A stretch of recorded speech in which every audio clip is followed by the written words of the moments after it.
What is up, everyone? My name is Joseph, and welcome back to Casually Competitive MTG, where it is our goal to bring you semi-competitive EDH content that is both fast-paced and entertaining. In today's video, we decided to proxy up some of the legendary creatures that are coming out in the new Theros set, use them as our commanders, and see what they have in store.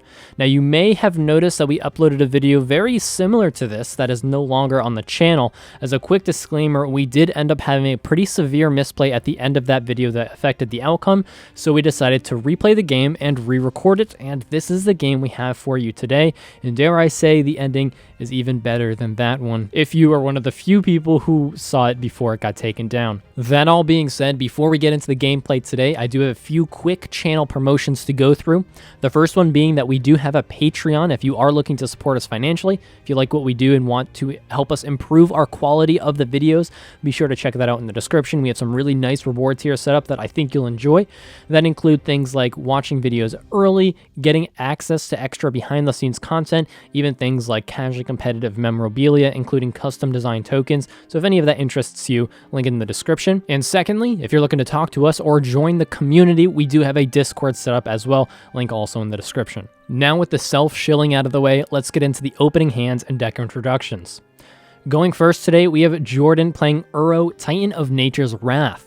This legendary Elder Giant looks to generate infinite mana through a variety of ways, including Food Chain and Mist Hollow Griffin, Incubation Druid, and Freed from the Real, as well as a nice Cloudstone Curio Intruder Alarm combo, all of these generating infinite mana if established correctly, allowing Jordan to play his commander an infinite amount of times, drawing his library, and eventually winning through something like a Jace or a Lab Man effect. Jordan's opening hand today contained a forest, 2 islands, a breeding pool, a drift of phantasms, an elvish archdruid, and a force of will.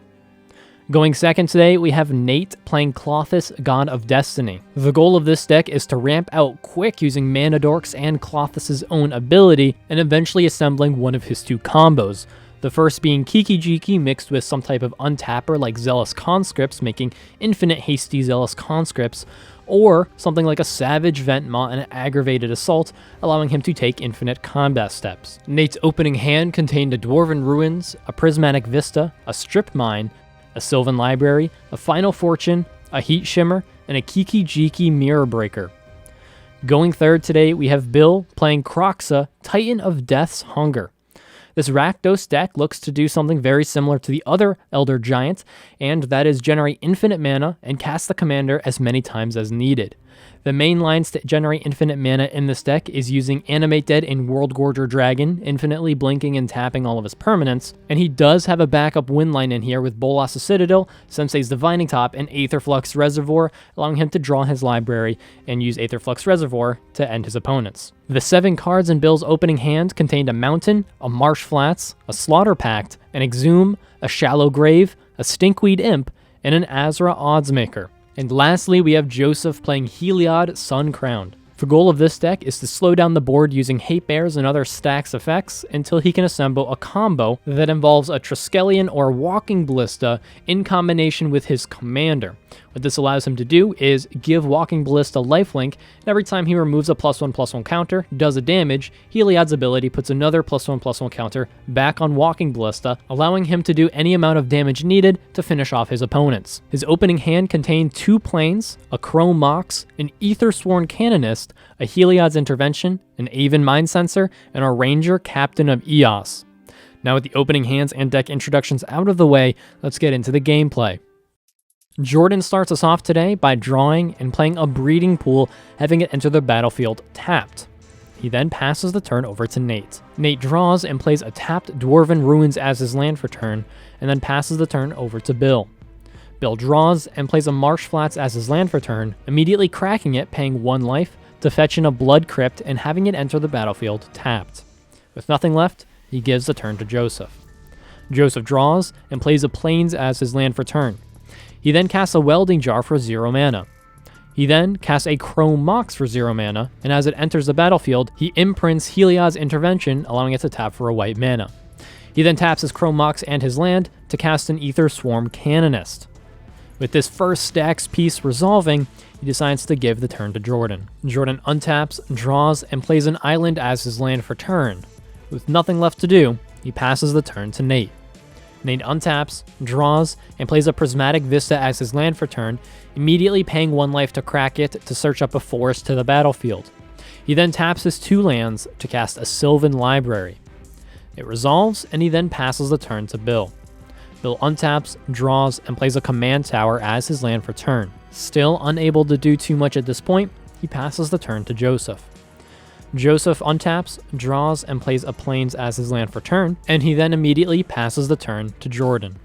Jordan untaps, draws, and plays a Forest as his land for turn. He then taps for 3 mana to cast Uro, Titan of Nature's Wrath.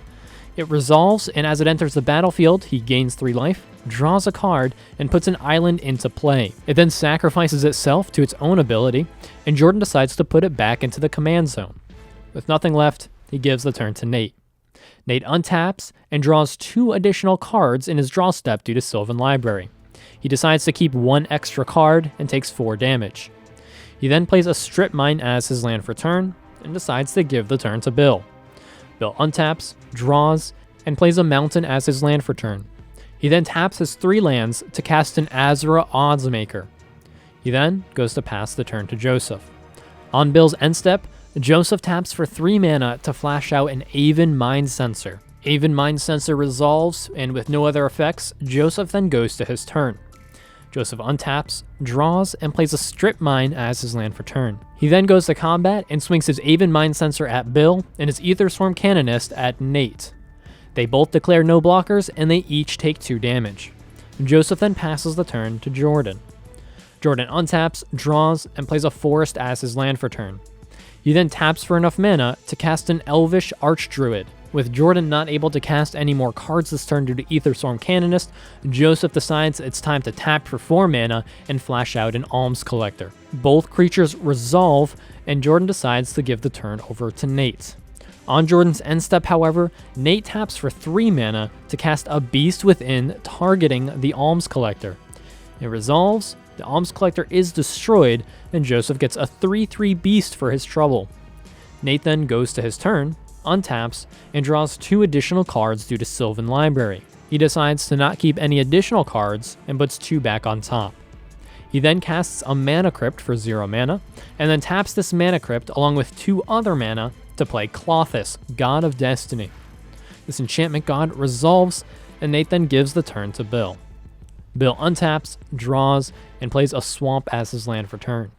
He then goes to combat and discards a Stinkweed Imp due to Azra Oddsmaker's ability.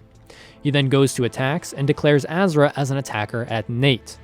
Nate declares no blockers, takes 3 damage, and Bill then draws 2 cards and decides to replace one of the draws with the Stinkweed Imp's Dredge, putting 5 cards from his library into his graveyard, one of which being the Worldgorger Dragon. He then returns the Stinkweed Imp to his hand and then draws the second card. He then goes to his second main phase and decides to tap for 2 mana to cast a Demonic Tutor.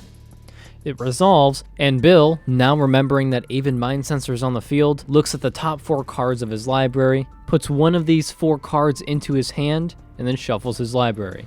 He then passes the turn to Joseph. Joseph untaps, draws, and decides to tap for 3 mana to attempt to cast Heliod Suncrowned. The second enchantment god resolves, and he then goes to combat and decides to again swing the Aven Mind Sensor at Bill and the Aetherswarm Canonist at Nate. Neither declare any blockers, they each take 2 damage, and Joseph then gives the turn over to Jordan. Jordan untaps, draws, and taps for 3 mana to cast a Cloudstone Curio. Since Cloudstone Curio is an artifact, when it resolves, he then taps for 3 mana to cast a Mana Web. This Mana Web resolves, and he goes to pass the turn to Nate. Nate untaps and in his upkeep wins his Mana Crypt trigger, not taking any damage. He then draws 2 additional cards due to Sylvan Library and pays 4 life to keep 1 additional card, putting 1 back on top. He then goes to his pre-combat main phase and due to Klothys' ability, exiles the Worldgorger Dragon from Bill's graveyard, dealing 2 damage to each of his opponents and gaining 2 life.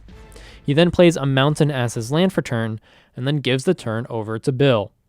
Bill untaps, draws, and immediately goes to combat, discarding his Stinkweed Imp due to Azra Oddsmaker's ability.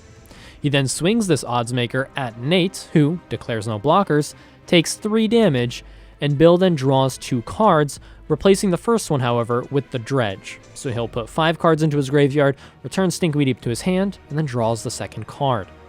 In his second main phase, he taps for 1 mana to cast a Sensei's Divining Top, tapping his other lands that can produce a black mana in response to the Mana Web trigger, floating 2 black mana and 1 red mana. Since Command Tower and Blood Crypt can produce a red mana, the mountain has to be tapped in response as well. He then uses the 2 floating black mana to cast an Exhume. You may notice that the mountain remains untapped. We caught the Mana Web trigger after the first initial tapping of lands, and we did forget to turn that mountain sideways, but consider the mountain tapped for the entirety of this turn cycle. Exhume resolves, and Bill puts a Dockside Extortionist into the battlefield from his graveyard. Joseph chooses his Alms Collector to return, and Nate and Jordan have no creatures in their graveyard to return to the battlefield. The Dockside Extortionist, upon entering, creates 9 treasure tokens. However, not able to cast another spell this turn due to Aetherstorm Canonist, Bill passes the turn to Joseph.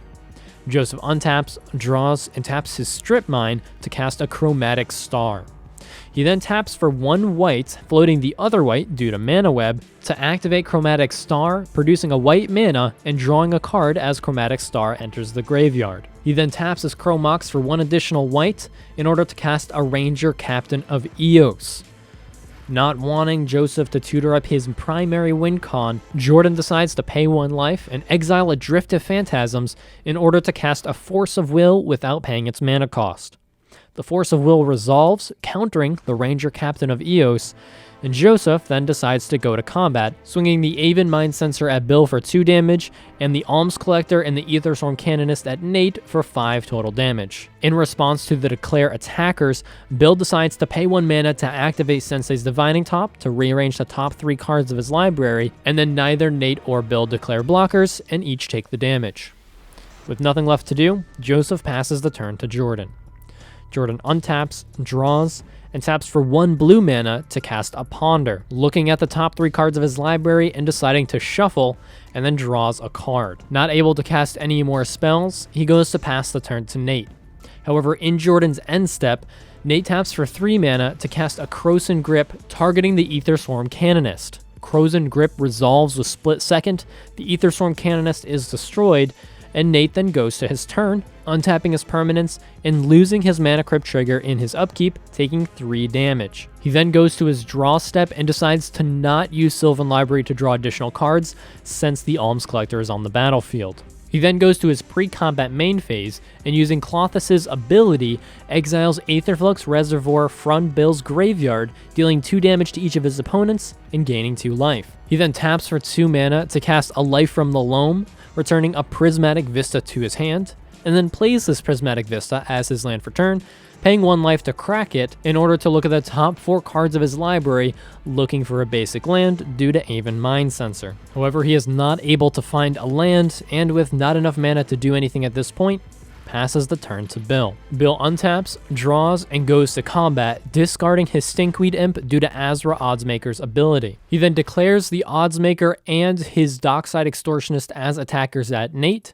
Nate declares no blockers, and then takes 5 damage. On damage, both Joseph and Bill draw a card due to Alms Collector being on the battlefield, and Bill decides to dredge instead of draw. In his second main phase, Bill taps all of his lands, floating 3 red and 1 black mana due to Mana Web, and then uses 2 of the floating red mana to cast a Thrill of Possibility, discarding his Stinkweed Imp as an additional cost, and when it resolves, both he and Joseph draw a card due to Alms Collector being on the battlefield. Bill decides to dredge instead of draw, putting 5 cards from his library into his graveyard and returning Stinkweed Imp to his hands. He then uses his floating black mana to cast a Reanimate, targeting the Doom Whisperer in his graveyard. It resolves, he loses 5 life, and the Doom's Whisperer enters the battlefield. He decides to activate Doom Whisperer, paying 2 life to surveil 2 cards, putting both into the graveyard. He repeats this process 3 more times, losing 6 life, surveilling 6 cards, and putting all but 1 card into his graveyard. He then, for 0 mana, casts a Slaughter Pact, targeting Aven Mindcensor. It resolves, Aven Mindcensor is destroyed, and he then uses his last floating red mana and a treasure token in order to cast Underworld Breach. This Underworld Breach resolves, And Bill then casts a Demonic Tutor from his graveyard, exiling 3 cards as an escape cost, as well as paying 2 mana. In response to this, Jordan taps for 1 blue mana to cast a Spell Pierce. However, Bill, having plenty of artifacts left over from Dockside, decides to pay for the Spell Pierce and have his Demonic Tutor resolve. There are no other responses. Bill searches up a card to his hand, and then decides to pay 2 more mana to recast his Demonic Tutor, exiling another 3 lands from his graveyard. There are no responses to this. He searches up a card to his hand, and then decides to recast his Slaughter Pact from his graveyard, exiling another 3 cards, and targeting the Alms Collector.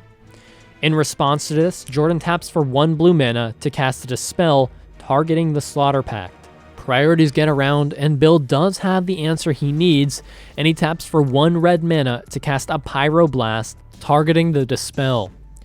Nobody has any more responses at this point. The Dispel is countered, Slaughter Pact resolves, and the Alms Collector is destroyed. Bill then, for 0 mana, casts a Lion's Eye Diamond. He then activates and sacrifices LED to add 3 red mana to his mana pool and discard his hand, one of the cards discarded being Wheel of Fortune. He then uses this 3 red mana to cast Wheel of Fortune, exiling 3 other cards from his graveyard.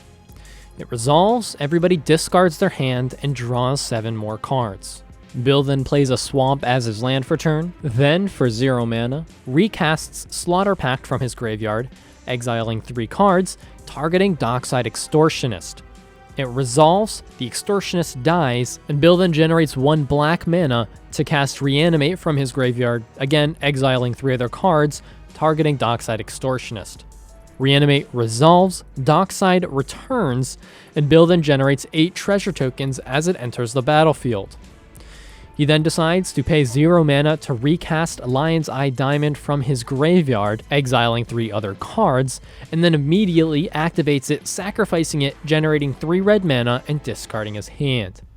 He then recasts Wheel of Fortune, exiling 3 more cards, using the Lion's Eye Diamond mana, and everybody discards their hand and draws 7 more. He then sacrifices a treasure to cast a Mana Vault. He then sacrifices 2 more treasure tokens to play Ransack the Lab, looking at the top 4 cards of his library, putting 1 into his hand and 3 into the graveyard. He then generates 2 more mana to cast a Diabolic Intent, sacrificing the Dockside Extortionist as an additional cost.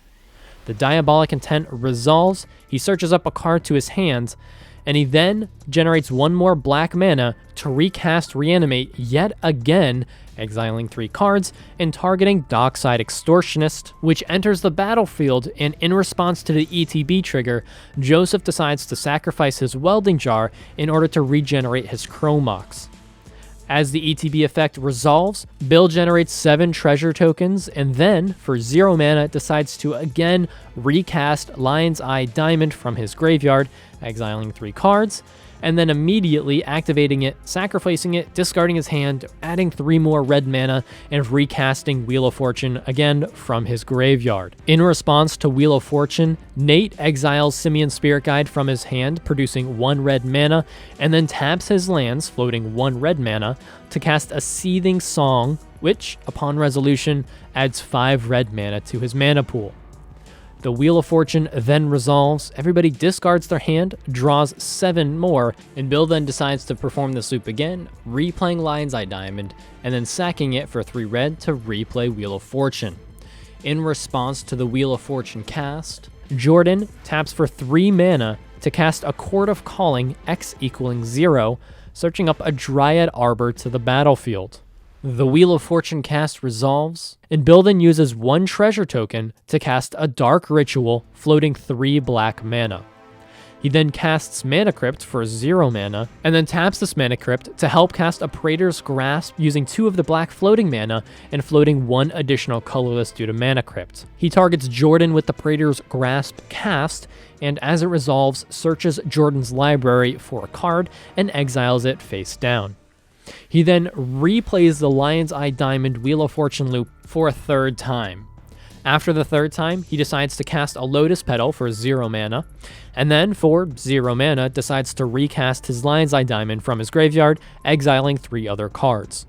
In response to this cast, Jordan pays 2 life to cast a Noxious Revival, targeting the Wheel of Fortune, trying to put it back on top of Bill's library.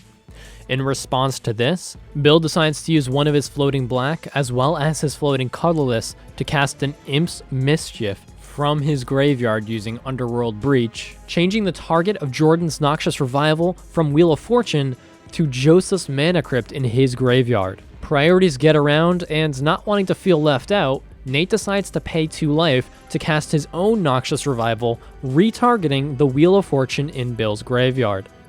Nate's Noxious Revival resolves, putting Wheel of Fortune back on top of Bill's library, and then Imp's Mischief resolves, changing the target of Jordan's Noxious Revival to Joseph's library, and Bill takes 1 damage due to Imp's Mischief, changing the target of a CMC spell 1, and then Jordan's Noxious Revival resolves, putting Joseph's Mana Crypt from his graveyard back on top of his library. The stack now clear, Bill decides to generate 1 more black mana using a treasure, and then taps Mana Vault to cast an Ad Nauseam from his hand this time, and when that resolves, reveals the top card of his library, which is a Wheel of Fortune. He takes 3 damage, decides to end it here, put this card into his hand, and decides to perform his LED Wheel of Fortune loop 1 more time. And then sacrifices the Lotus Petal for 1 black in order to cast Duress, targeting Nate. Duress resolves, and Bill looks at Nate's hand to ensure that he doesn't have a Pyroblast or Red Elemental Blast in hand, and when he sees that Nate doesn't have one, makes him discard a non-land card, and he then sacrifices 4 treasures, generating 3 blue, to cast a Jace, Wielder of Mysteries, which, in case you're wondering, was the card that he got from Praetor's Grasp. He then generates a red mana to cast Faithless Looting from his hand, and in response to this, Nate uses some of his floating red mana to cast a Dualcaster Mage, copying Faithless Looting.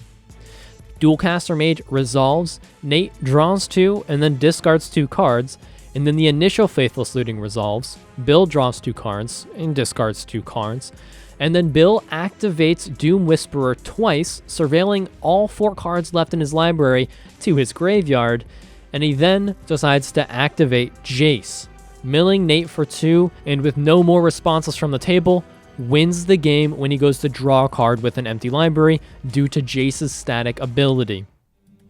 I think it goes without saying that some of the cards in this new Theros set are going to be incredibly strong. While we didn't get to see a lot of what the Commanders could do specifically, Bill's last turn demonstrated how a card like Underworld Breach is going to see a lot of play in decks that run red. I think it's pretty obvious that Underworld Breach was the MVP card of the game, but I want to take a few seconds just to talk about it really quick. This card is excellent graveyard recursion, and at the cost of just exiling 3 other cards from your graveyard, really lets you get a lot of value from very important cards like tutors, hate pieces, or just general value cards. If you have a way to just put cards into your graveyard like Dredge or cards similar to that, getting enough cards in your graveyard to even just recast a Demonic Tutor 2 or 3 times is going to be incredibly relevant in the game and is going to make this card very strong and most likely played in a good deal of red decks. So I think this is a card to especially look out for as the set releases. To wrap up my closing thoughts on this game, I do want to touch really quickly on a topic that kind of popped up in this game, and that topic is timing. Timing in these high-powered commander games is incredibly important. Knowing when it's the right time to cast your spells or hold on to a spells or play around a counter, especially if you're not playing blue, is incredibly important and can really turn the tides in a game. Bill did an excellent job in this game in playing around what he had in hand, waiting for other pieces of interaction to take away the hate pieces that were really affecting him, and using the opportunity that he could in order to just get everything he could on the board and assemble a win. With both Aetherflux and World Gorger Dragon exiled at his last turn, if he had gone off too early and then fizzled out, it would have completely taken him out of the game. So knowing when the time to try to pop off and finish the game and win, and knowing when to hold off is very important in these kind of fast-paced games. That being said, that is all we have for you for this video.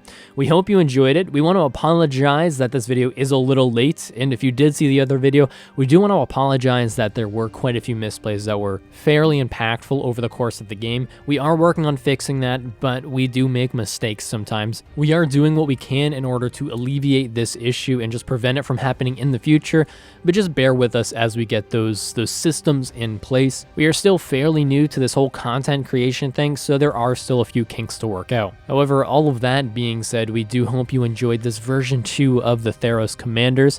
If you do want to vote for your favorite commander, there will be a poll in the top right of this. Just click on the eye, vote on your favorite commander, and we'll do what we can to implement that or bring them into maybe a regular seasonal game. But until then, I am Joseph, this is Casually Competitive MTG, and we will see you next time.